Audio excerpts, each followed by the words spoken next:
प्राचीन किलों में जल प्रबंधन एक अत्यंत महत्वपूर्ण और जटिल व्यवस्था थी, खासकर उन किलों में जो पहाड़ियों पर या शुष्क क्षेत्रों में बनाए जाते थे।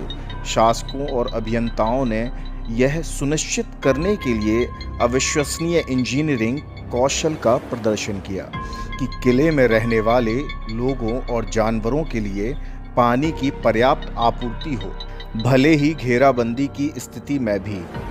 कई किलों में भूमिगत जल तक पहुंचने के लिए गहरे कुएं और बावड़ियां बनाई जाती थी। ये न केवल पीने के पानी का स्रोत थे, बल्कि सूखे के समय भी महत्वपूर्ण थे। किले में पाई जाने वाली बावड़ियां कलात्मक रूप से सुंदर होती थी। शाही स्नानगार, हमाम घर में भी पानी की आपूर्ति के लिए विशेष सुरंगें और व्यवस्थाएं होती थी, जहां पानी को गर्म भी किया जाता था। प्राचीन किले न केवल सैन्य शक्ति के प्रतीक थे, बल्कि उन्नत जल प्रबंधन प्रणालियों के भी उत्कृष्ट उदाहरण थे, जो समय के इंजीनियरों और शासकों की दूरदर्शिता और बुद्धिमत्ता को दर्शाते थे।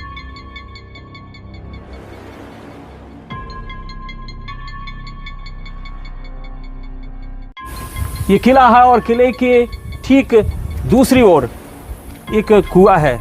हालांकि वो बहुत छोटा कुआं है, लेकिन उसके बारे में क्या मान्यता है, क्या माना जाता है, किस तरीके दरवाजे वो पाठक जी आके जरा हमें दिखलाएंगे वो जगह जहाँ से कुएं के जो अंदर जो द्वार बने हुए हैं, जहाँ स्नानागार बना हुआ था, यहाँ की रानी का या अन्य जो राजमहल में महिला सदस्य रहती थी उनका, वो ये रास्ता है। वो ये रास्ता है, यहाँ से लोग जाते थे और जा करके अब स्नान करते थे। कुछ नीचे तक अपन चल सकते हैं इसमें, बिल्कुल चल सकते हैं, लेकिन आगे चमगादड़ इतनी है कि यहाँ जाना खतरनाक होगा।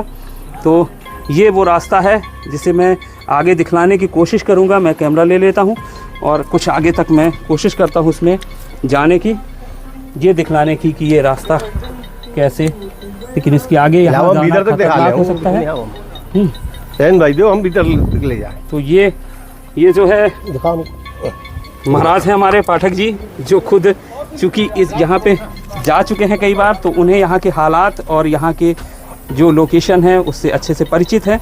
देखिए एक रास्ता यहाँ से है भाई साहब, यहाँ से एक रास्ता और महाराज बतला रहे हैं, और दूसरा रास्ता ये रास्ता है, एक ये रास्ता है, एक ये रास्ता, दूसरा जो है वो किले की ओर जाता है। ये यहाँ से घूम जाता है, वो अब अंदर से रास्ता आता है, रानी आज जो आती थी। जी जी भाई साहब, यहाँ किले के अंदर से ही रास्ता था, किले के बाहर आने की उन्हें जरूरत नहीं थी, अंदर ही निकल जाती थी, यहाँ ऊपर भी नहीं आती थी।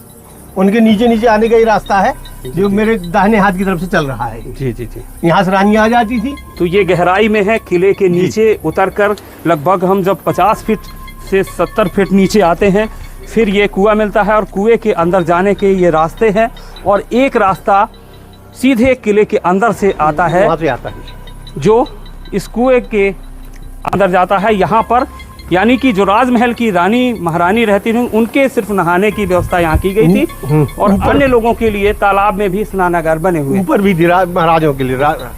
तो ये जो कुएं के अंदर वो जो मार्ग गया है, ये दरवाजे जो देखे जा सकते हैं, कुएं में पानी हालांकि है, लेकिन ये बहुत गंदा हो चुका है, सफाई नहीं हुई है अरसे से यहाँ। लेकिन 1 2 3 4 ये जो दरवाजे हैं वो अलग अलग स्नानागार टाइप के यहाँ बने हुए हैं, जहाँ यह पूरी तरह से कहा जा सकता है कि यहीं पर यहाँ की रानी महारानी आकर स्नान किया करती होंगी। और ऊपर ये जो बना हुआ है कमरा नुमा के लिए महाराज पुरुष स्नानागार बताया जाता रहा है, जहाँ पर पुरुष जो रहते हैं, राजा महाराजा या उनके खास अतिथि जो आते रहे होंगे, वो यहाँ उनके लिए स्नानागार बना है, जिसका भी रास्ता इस तरफ से गया हुआ था, जो पूरी तरह से बंद हो चुका है।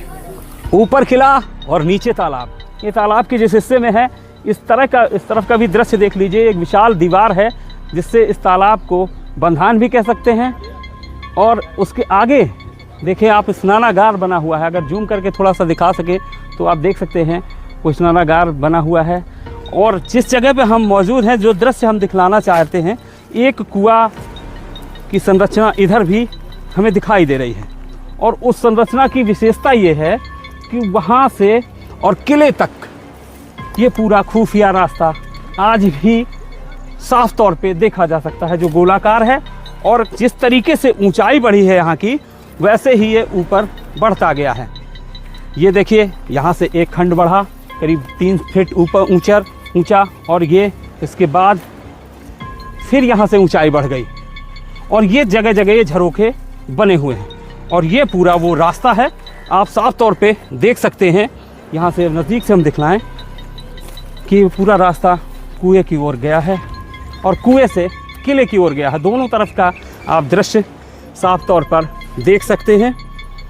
कैसी संरचना रही होगी, सिर्फ ईंटें और चूना पत्थर से इस रास्ते को बनाया गया है और वो आज भी अवशेष दिखता है। जिस तरीके से जो बतलाया जाता है कि इस किले से जो सुरंग रही है वो एक सुरंग रणगढ़ के किले तक गई है जो बीच नदी टापू पे बना है।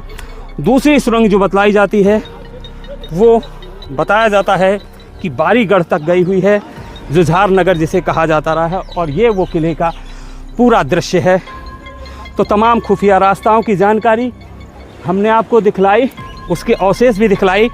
ये अवशेष ये बतलाते हैं कि आज भी यहाँ से खुफिया रास्ता अलग अलग जगह गई हुई है। भले ही अब वो कई जगह जीर्ण शीर्ण होने के वजह से मार्ग अवरुद्ध हो चुका हो और अब वहाँ जाना खतरे से खाली ना हो।